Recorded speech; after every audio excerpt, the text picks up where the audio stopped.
Hi everyone, welcome back to How We Rose Cook. My name is Marceline. Welcome and I'm happy to have you. I'm going to start off by cutting up my beef. However, if you want to go ahead and just season it just like this, sear it and put it to braise just like this, that's totally fine. However, I'm going to go ahead and cut mine in about 6 to 8 chunks. After cutting it in the chunks, I'm going to go ahead and I'm going to rinse it with some lime or lemon or just some vinegar, but I'm definitely going to rinse it and then pat dry. Now that the meat is nice and dry, we're going to go ahead and add some olive oil. After adding the olive oil, I'm using some Creole all-purpose seasoning. Next, we're going to add some black pepper, and I'm also going to add some onion powder, garlic powder, and I'm adding some beef seasoning. And as I always say, you don't have to use the exact seasoning that I am using. Whatever seasoning you normally use to season your meat, just go ahead and use it. This was Saturday night. I'm going to go ahead and place this in a container and put it in my fridge. Alright, so the next day I'm just going to go ahead and heat my pan. I'm drizzling a little olive oil in there. As soon as it's heated, we're going to go ahead and I'm going to sear my beef on all sides, making sure that all the sides have a nice golden brown and it's evenly coated. I should have used a bigger pot so that I can just transfer straight to the oven. However, that's not a problem. I'll go ahead and switch it out later. While the other side is searing, I'm going to go ahead and cut up my vegetables. I have 2 whole carrots here. I'm just cutting them in chunks. I'm going to cut up my celery. I'm also going to be using some onion. You gotta have some onion in there, some nice chunks of onion. I'm going to cut up some bell pepper, just a piece of green bell pepper, and of course you can't leave out the Scotch bonnet pepper unless you're afraid of spice. However, this pepper is not hot. I've used them several times. It's not hot, but it gives the pot a nice flavor. So I'm going to go ahead and use that. It's quite optional. You don't have to. You will also need some garlic, scallion, thyme, and some fresh parsley. That will add up some nice flavor. And if you have a couple of bay leaves, fine, go ahead and put it in there. All of this is going to give your beef a nice flavor.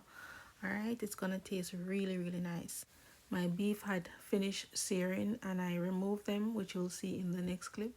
And I continue to cut up my vegetables, and then we're going to go ahead and we're going to saute the vegetables in the same pot. All the vegetables are going in there all at once, all with all the spices. And then we're going to go ahead and we're going to give this about 3 minutes on the stove on medium to low heat. You don't want to burn your garlic and your onion. Alright, we're just going to give them about 3 to 4 minutes, and this should be on low to medium heat. After about 3 minutes, I'm going to go in and I'm going to add 2 tablespoons of my tomato paste. Just allow the tomato paste to saute with the vegetables for another 2 minutes, and then we're going to add our beef broth. If you don't have any beef broth, go ahead and use water. That's fine, because later on you can also go back and flavor your pot to your preference. So for the amount of beef broth that you're going to use, you want to make sure that you have enough broth to cover the meat. Now that this is done sauteing, I'm going to go ahead and add my beef broth. Just to make sure that the pot is deglazed, then I'm going to pour it over in my other pot. Since this pot is not going to be able to hold everything, my oven is already preheated at 350 degrees. I am just going to add a little bit more broth to ensure that all the meat is fully covered. Now I'm just going to go ahead and add some extra flavor by adding some all-purpose seasoning. I'm just going to go ahead, cover the pot, and then we're going to place it in the oven. And depending on the cut, it may take up to 2.5 hours for this to cook. So for the mashed potatoes, since I'm already using the oven, I'm just going to go ahead and utilize the oven by baking the potatoes instead of boiling.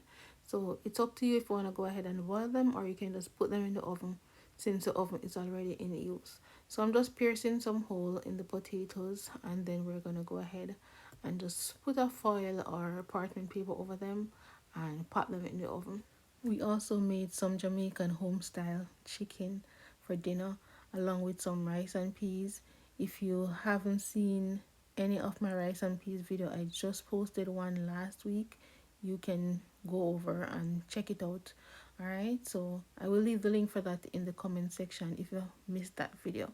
Alright, and I also have Jamaican home style chicken for those who are non-Jamaican and would like to know how to make it.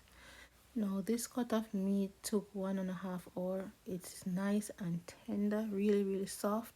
I'm just gonna go ahead and break it apart to show you that it is really soft. You see how easy that break apart? Yes, it's ready. Now I'm just gonna go ahead, place it back in the oven for an extra 10 minutes without any cover. But this time I placed my oven at 400 degrees, and as you can see, it came out nice and brown and it gave it a beautiful color. And the sauce has a great consistency. So now we're gonna move on to our mashed potatoes. Some people like to mash their potatoes in the skin. If that's your desire, you can go ahead and do that. I did wash them before I baked them, but I'm gonna go ahead and remove the skin. For the mashing of the potato, I do have some cream that is warm. We're gonna add that. I'm using heavy cream, and I have some softened butter as well. We're just gonna go ahead, and you can use the potato rice or your potato mash or whatever you have, or just the back of your spoon, and just make sure that it is nice and creamy. For the seasoning, I like to keep it simple with just some black pepper and salt. And I also have some fresh parsley. I'm gonna go ahead and chop some up and add it in there to give it a nice look. All right, so that's basically it, and we're done. Just go ahead, taste your mashed potatoes to see if it has your desired taste. And now for the drinks, we kept it really simple and light with some really refreshing cucumber drink. I added some ginger, and I'm just gonna go ahead and juice it in the juicer, and then afterwards I will add some lemon. To add sweetener, it's totally up to you if you want to go ahead and drink it as is, as a detox, or if you want to add a little sweetener and have it as a refreshing drink, but don't over sweeten this. All right, so now that we're done, I went ahead and I made some vegetable. I didn't turn the camera on, but it's just basically cucumber, lettuce, tomato. I had a little black pepper, salt, a little mayo, and just a little bit of vinegar, and that was it. I also made some mac and cheese, and yeah, that's basically it. I'm gonna go ahead and plate it up to show you this beautiful plate of braised beef, mashed potato, mac and cheese, and veggies. And of course, I have a second plate with our Jamaican rice and peas because dinner wouldn't be the same without that. And we also cook for Mondays, not just Sundays. Thank you so much for watching. I hope you all enjoyed that video, and stay tuned for many more amazing recipes.